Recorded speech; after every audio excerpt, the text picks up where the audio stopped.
From there, all you need to do is cut it. And there's a ton of different options out there from a cutting perspective.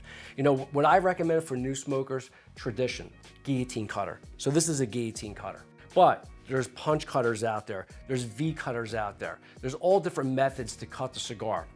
So using a guillotine cutter can be intimidating. You know, you look at it, you're like, I don't know exactly where to cut the cigar.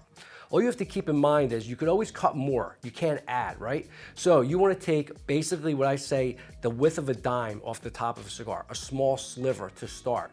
Because there's actually a cap, if you look closely at a cigar, you don't want to cut below that cap because the cigar will have a tendency to unravel. And I see that a lot from new smokers. They get the cigar and they're, you know, without any rhyme or reason, they'll go into the cigar like almost to here, where they're almost going to behead the cigar. You don't want to do that. So you want to actually just take a small sliver, and as I said, you could always cut more.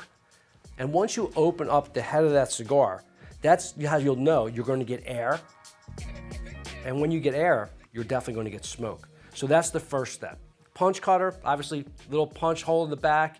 Once you cut through the cap, you'll actually be able to draw on it, get air, and you can play with it. You'll find your favorite cut. But I think it's always best to start with a traditional cutter, a guillotine. Another quick trick when it comes to guillotine cutters, if you're worried about cutting too much off, put the cutter down on a flat surface, get the head of the cigar, obviously prior to cutting it, and then just snip it. And when you do that, it's kind of like a guide to show you how you're not going to cut too much off of the cigar. So if you're intimidated by doing it freehand, as I call it, then use the table or a counter just to start with until you get used to that kind of method of, it's almost muscle memory of cutting the cigar properly above the cap. But that's the way you want to do it.